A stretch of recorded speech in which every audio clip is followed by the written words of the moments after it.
How the Peacock Got His Beautiful Feathers. When the world was young, and when all the animals spoke the language of mankind, the peacock, Uklu, was but an ordinary gray-feathered bird, without any pretensions to beauty. But even in those days he was much given to pride and to vanity, and strutted about with all the majesty of royalty, just because his tuft was more erect than the tuft of the other birds, and because his tail was longer and was carried with more grace than the tails of any of his companions. He was a very unaccommodating neighbor. His tail was so big and unwieldy that he could not enter the houses of the more lowly birds, so he always attended the courts of the great, and was entertained by one or other of the wealthy birds at times of festivals upon the jungle. This did increase his high opinion of himself, and added to his own self-importance. He became so haughty and so overbearing that he was cordially disliked by his neighbors, who endeavored to repay him by playing many a jest at his expense. They used to flatter him, pretending that they held him in very high esteem simply for the amusement of seeing him swell his chest and hearing him boast. One day they pretended that a great debur of the birds had been held to select an ambassador to carry the greetings of the jungle birds to the beautiful maiden Khasis, who ruled upon the blue realm and poured her bright light so generously upon the world. And that Uklu had been chosen for this great honor.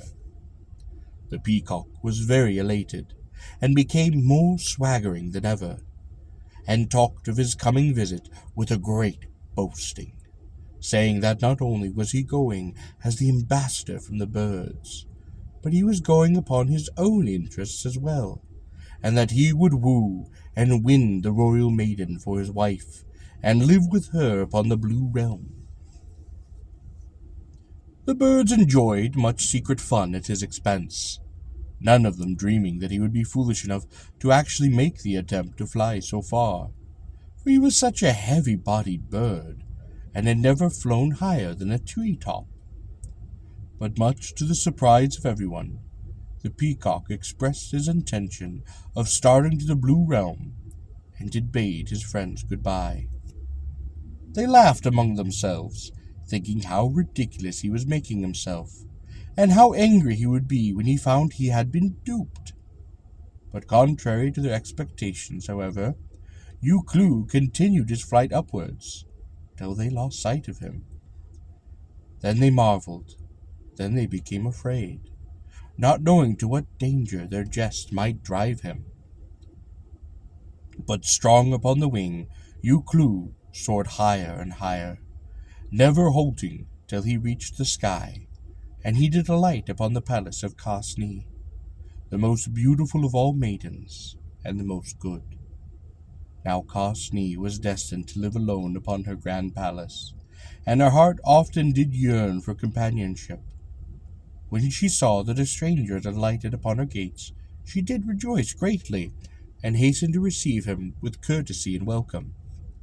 When she learned the errand upon which he had come, she was still happier, for she thought, I shall never pine for companionship again, for this noble bird will always live with me. And she smiled upon the world, and was glad.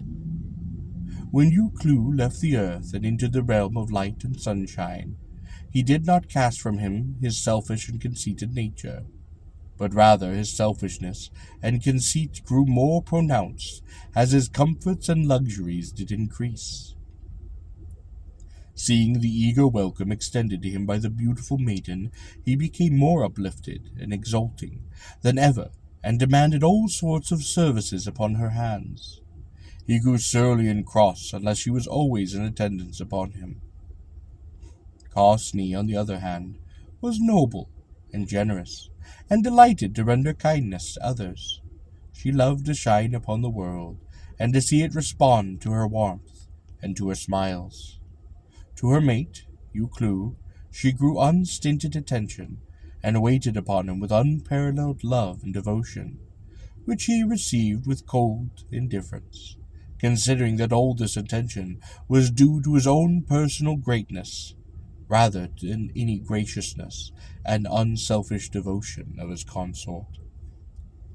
In former times, Cosne had found one of the chief outlets for her munificing in shedding her warm rays upon the earth, but after the coming of Uclu, her time became so absorbed by him that she was no longer able to leave her palace. So the earth started to become cold and dreary, and the birds in the jungle did become cheerless. Their feathers drooped, their songs ceased.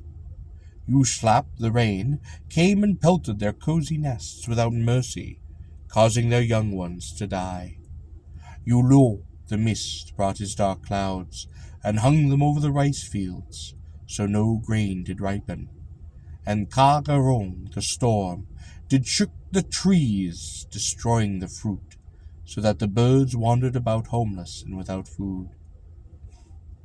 In their great misery, they sought counsel of mankind, whom they knew to be wiser than any of the other animals. By means of divinations, mankind ascertained that all these misfortunes were due to the presence of Uclu in the Blue Realm, for his selfish disposition prevented Cosne from bestowing her light and her smiles upon the world, as in the former times. There was no hope for prosperity until Uclu could be lured back to Jungle Land. In those days there lived in the jungle a cunning woman whose name was Ka-Sabut.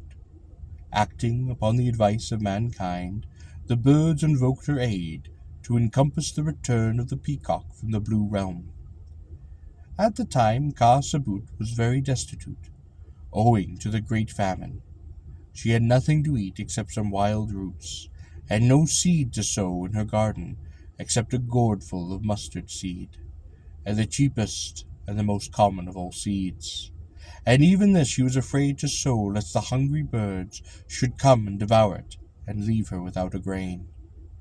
When the birds came to seek counsel of her, she was very pleased, hoping that she could by some designs force them to promise not to rob her garden. After they had explained to her the trouble, she understood to bring Uclaw back to the jungle within 13 moons on 2 conditions. 1.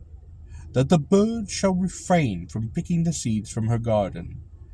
The other, that they should torment the animals if they come to eat her crops or to trample upon her land. These appeared such easy terms that the birds readily agreed to them. And the garden of the cunning woman was in an open part of the jungle, and could be seen from many of the hilltops around. In past days the sun used to shine upon it from morning till night. Thither Ka-Sabat wended her way after the interview with the birds, and she began to dig the ground with great care and great patience, bestowing much more time upon it than she had ever been known to do. Her neighbors laughed, and playfully asked her if she expected a crop of precious stones to grow from her mustard seed that year, that she spent so much labor upon the garden. But the elderly dame took no heed. She worked on patiently, and kept her own counsel while the birds waited and watched. She shaped her mustard bed like unto the form of a woman, thus provoking the mirth of her neighbors still more, and inciting many questions from them. But Ka-Sabut took no heed. She worked patiently on, and kept her own counsel while the birds waited and watched. By and by the seeds began to sprout, and the plot of land shaped like a woman became covered with the glistening green leaves. While the birds continued to watch and to keep the other animals at bay, the cunning woman watered and tended her garden, keeping her own counsel. In time small yellow flowers appeared on all the mustard plants, so that the plot of land shaped like a woman looked in the distance like a beautiful maiden wearing a mantle of gold that dazzled the eyes. When the neighbors saw it, they wondered at the beauty of it, and admired the skill of the cunning woman, but no one could understand or guess to her reason for the strange freak, and Ka-Sabut threw no light upon the matter. She still patiently worked on, and kept her own counsel. Up in the blue realm, Uklu continued his despotic and arrogant sway, while his gentle and noble wife spared no pains to gratify his every wish. Like all pampered people who are given all their desires, the peacock became fretful and more difficult to please, tiring of every diversion, and ever seeking some new source of indulgence, till at last nothing seemed to satisfy him. Even the splendors and magnificence of the palace of Khasni began to pall. Now and then memories of his old home and old associates came to disturb his mind, and he often wondered to himself what had been the fate of his old playmates in Jungle Land. One day he wandered forth from the precincts of the palace to view his old haunts, and as he recognized one familiar landmark after another, his eye was suddenly arrested by the sight of, as it seemed to him, a lovely maiden dressed all in gold, lying asleep upon a garden in the middle of the forest, where he himself had once lived. At the sight of her, his heart melted like water within him for the love of her, and he forgot his allegiance due to his beautiful and high-born wife, Khasni. He could only think of that maiden dressed all in gold, lying asleep upon a jungle garden, guarded by all the other birds. After this, Uklu was reluctant to remain in the Blue Realm. His whole being yearned for the maiden he had seen lying asleep upon the earth, and one day, to his wife's sorrow, he communicated his determination to return to his native land to seek the object of his new love. Khasni became a sorrowful wife, for there is no pang so piercing to the heart of a constant woman as the pang inflicted by being forsaken by her husband.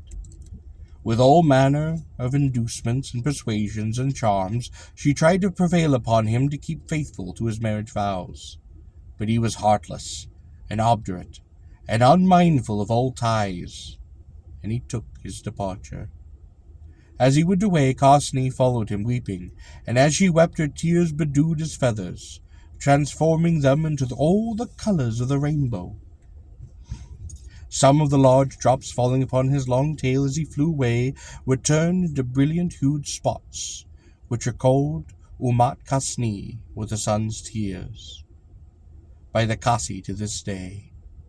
Khasni told him that they were given for a sign, for whatever he might be and on whoever his affections might be bestowed, he would never be able to forget her, Khasni, the most beautiful and the most devoted of wives.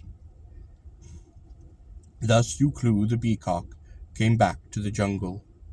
The birds, when they saw his beautiful feathers, greeted him with wonder and admiration, and when he informed them that he had come in quest of a lovely maiden dressed all in gold, they laughed.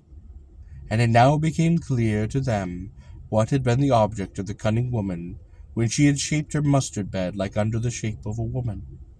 They invited Uklu to come and be introduced to the object of his love, and they led him forth with great ceremony to the garden of Khasabut, where he beheld, not a beautiful maiden as he had imagined, but a bed of common mustard, most cunningly shaped. His shame and humiliation were pitiful to behold. He tried to fly back to the Blue Realm, but he was no longer able to take such a long flight. So uttering the most sad and plaintive of cries, he resigned himself to the life of the jungle forever. Every morning, it is said, the peacock can be seen, stretching forth his neck toward the sky, and flapping his wings to greet the coming of Khasni, and the only happiness left to him is to spread his lovely feathers to catch the beams which she once more sheds upon the earth.